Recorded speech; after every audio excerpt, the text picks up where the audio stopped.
At dinner, my dad proclaimed, "You ought to be grateful. We've let you stay here without paying a single cent." I remained silent.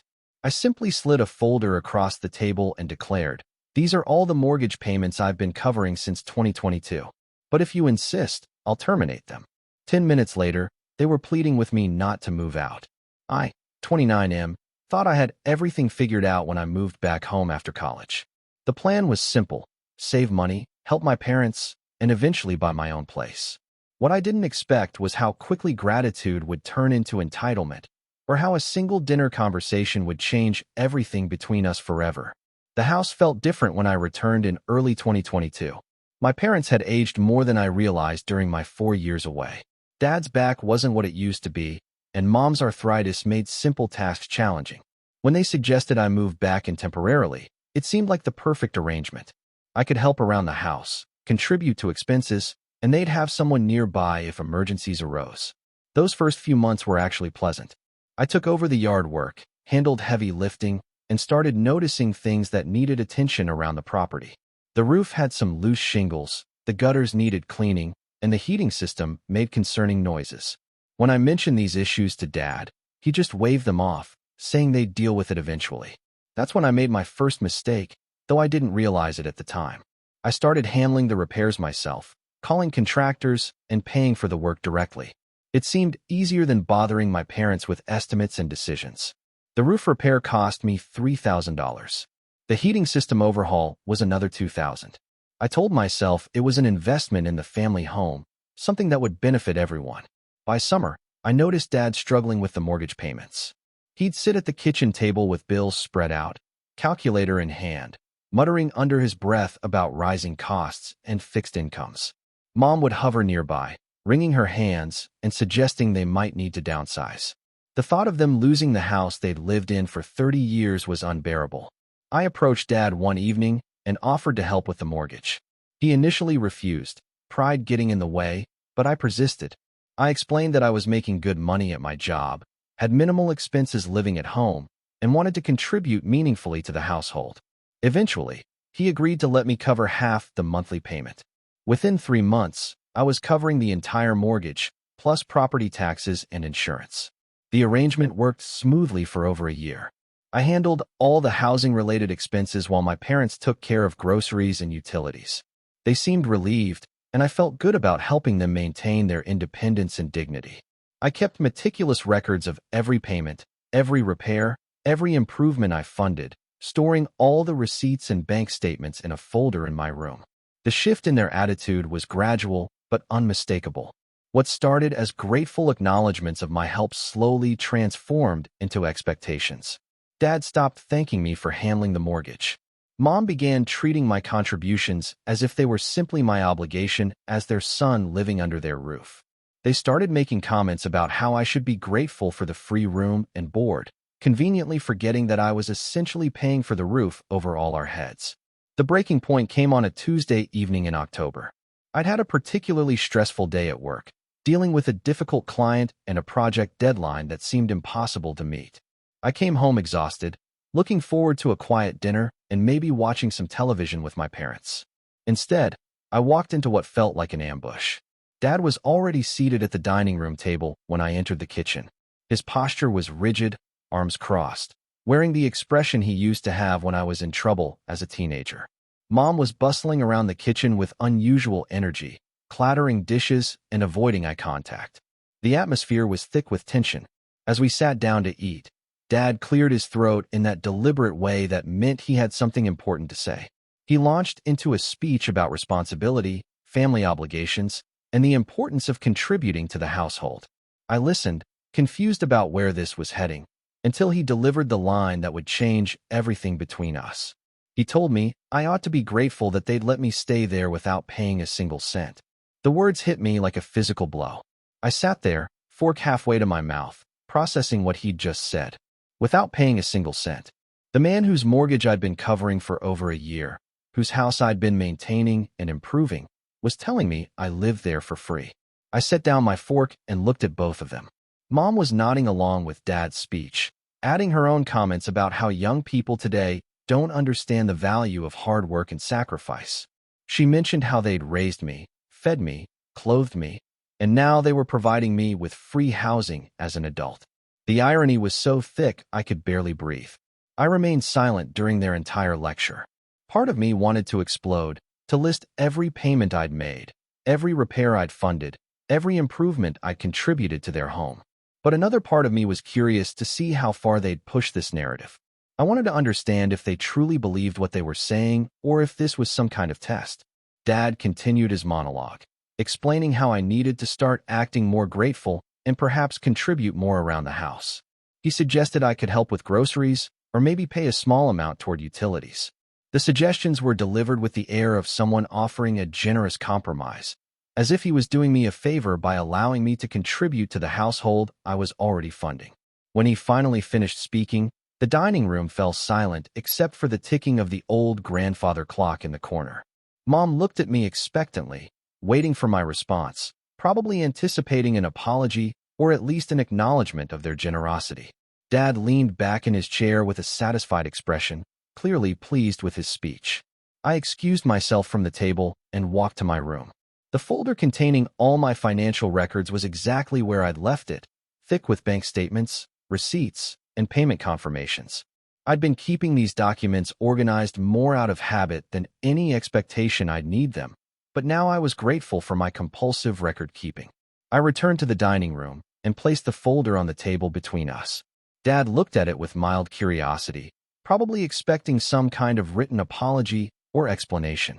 Instead, I opened the folder and began laying out the documents in chronological order. I told them these were all the mortgage payments I'd been covering since 2022. I spread out the bank statements showing the monthly transfers, the property tax payments, the insurance premiums. I added the receipts for the roof repair, the heating system overhaul, the plumbing work, the electrical updates, and dozens of smaller maintenance expenses. The silence that followed was deafening. Dad's face went through several color changes as he processed what he was seeing. Mom leaned forward to examine the documents, her expression shifting from confusion to recognition to something approaching horror. I continued laying out papers, explaining each expense calmly and methodically. The mortgage payments totaled over $30,000. The repairs and improvements added another $15,000. The property taxes and insurance brought the total to nearly $50,000 I'd invested in their home over the past year and a half. Dad tried to interrupt, to explain that he hadn't realized the extent of my contributions, but I wasn't finished. I told them that if they insisted I wasn't paying anything to live there, then clearly my financial contributions weren't wanted or needed. I informed them I would terminate all the payments immediately and find my own place. The transformation in their demeanor was immediate and dramatic. Dad's authoritative posture crumbled as he realized the implications of what I was saying. Mom began frantically gathering the documents, as if seeing them more clearly would somehow change the situation. Dad started backtracking, explaining that he hadn't meant to imply I wasn't contributing. He said he'd simply forgotten about the mortgage arrangement, that he was grateful for my help, and that he'd spoken without thinking. His voice had lost all its earlier authority and taken on a pleading quality I'd never heard before. Mom joined in, insisting they'd never meant to sound ungrateful. She explained that they'd been stressed about other things and had taken their frustrations out on me unfairly. She begged me not to make any hasty decisions about moving out, but I was done with their explanations. I told them I'd start looking for apartments immediately and would give them 30 days' notice, which was more than generous considering they apparently viewed me as a non-paying guest rather than the person keeping them in their home. The next 10 minutes were a masterclass in desperation. Dad offered to reduce my contributions, to take over some of the expenses himself, to do anything to keep me from leaving. Mom suggested we could renegotiate our arrangement, find a more balanced approach to household expenses. I listened to their pleas with the same calm demeanor I'd maintained throughout the evening. When they finally stopped talking, I gathered up my documents and told them I'd already made my decision. I explained that their attitude toward my contributions had shown me exactly how they viewed our relationship, and I couldn't continue living in a situation where my help was simultaneously essential and invisible. Update 1. The next morning brought a completely different atmosphere in the house. I woke up to find both parents already dressed and sitting at the kitchen table with coffee and what appeared to be a hastily prepared presentation. Dad had printed out bank statements and was highlighting various transactions, while Mom had prepared a handwritten list of what looked like talking points. They asked if we could have another conversation about the previous evening. Dad admitted he'd been completely wrong in his characterization of my contributions and wanted to make things right. He showed me his calculations of exactly how much I'd been contributing and expressed genuine shock at the total amount. Mom apologized repeatedly, explaining that they'd been feeling insecure about their financial situation and had somehow convinced themselves that I was benefiting more from the arrangement than I actually was. She said they'd been so focused on maintaining their dignity as parents that they'd lost sight of the reality of our situation. I appreciated their apologies, but the damage was already done. I'd seen how quickly they could rewrite history when it suited them, and I couldn't trust that this newfound appreciation would last. I told them I'd already started looking at apartments online and had scheduled several viewings for the weekend. The desperation in their voices intensified. Dad offered to put our arrangement in writing, to formalize my role as a co-owner of the house, to do whatever it took to make me feel secure and appreciated. Mom suggested we could involve a lawyer to create a proper agreement that protected everyone's interests. I explained that the issue wasn't legal protection or formal agreements. The problem was that they'd revealed their true feelings about my contributions, and I couldn't unsee that revelation. They'd made it clear that they viewed me as a burden rather than a partner in maintaining the household. Update 2. By the end of the week, their panic had reached new heights.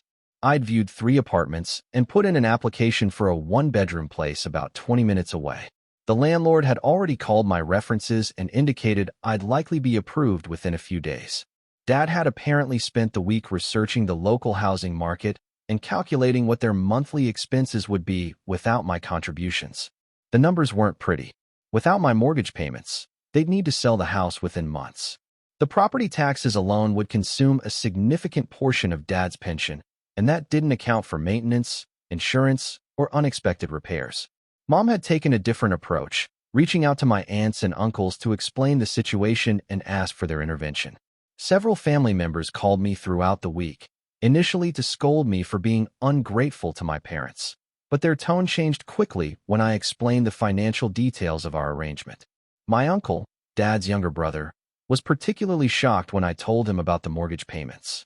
He'd apparently been under the impression that I was living at home rent-free while my parents struggled with their expenses. When he learned the truth, he called Dad directly and had what I gathered was a very uncomfortable conversation about honesty and family relationships. The family pressure seemed to affect Dad more than Mom. He started leaving articles about parent-child relationships on my desk, highlighting sections about forgiveness and family bonds. He also began making elaborate gestures, like preparing my favorite meals and offering to help with my laundry, things he hadn't done since I was a child. Mom's approach was more direct. She cornered me one evening and asked what it would take to make me reconsider moving out. She offered to take over the utilities and groceries permanently, to give me complete control over household decisions, to treat me as an equal partner rather than their child living at home. I told her the issue wasn't about control or recognition. It was about trust. They'd shown me that they could completely reframe reality when it suited them, and I couldn't live with people who might gaslight me about my contributions to our shared life. Update 3. The apartment application was approved on a Monday morning. I received the call while at work and immediately called the landlord to confirm I'd take the place.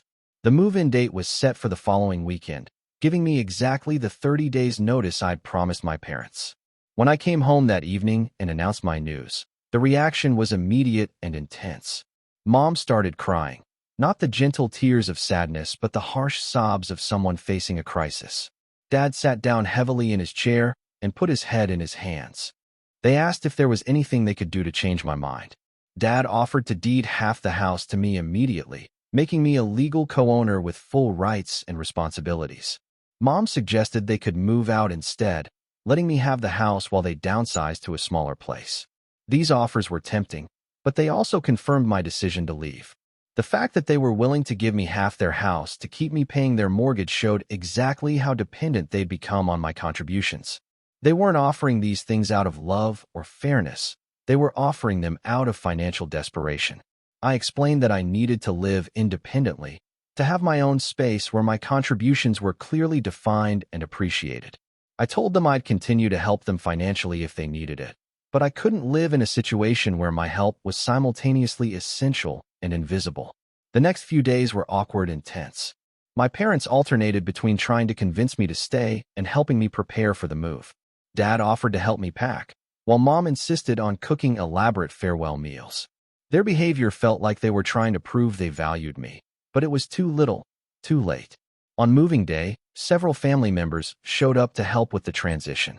My uncle had apparently organized the effort, wanting to ensure the move went smoothly and that relationships could be maintained despite the circumstances. As we loaded my belongings into the truck, Dad pulled me aside for a final conversation. He apologized again for his words at dinner that night, admitting he'd been feeling emasculated by his inability to support his family independently. He said he'd lashed out at me because I represented everything he felt he should be able to provide but couldn't. He asked for my forgiveness and promised to do better in the future. I told him I forgave him, and I meant it. But forgiveness didn't mean I could forget what had happened or trust that it wouldn't happen again. I explained that I needed to establish my own life, my own space, my own sense of independence. As I drove away from the house that afternoon, I felt a mixture of sadness and relief. I was sad to leave my parents in a difficult financial situation, but I was relieved to escape a living arrangement that had become toxic despite everyone's good intentions. 3 months later, my parents sold the house and moved to a smaller place they could afford on their own. We have dinner together every Sunday now, and our relationship has actually improved. They express genuine gratitude for my help when I contribute to their expenses, and I feel appreciated rather than taken for granted. Sometimes the best way to save a relationship is to change it completely. Moving out forced all of us to confront the reality of our situation and find a healthier way to support each other. The dinner conversation that nearly destroyed our relationship ultimately led to a stronger, more honest connection between us.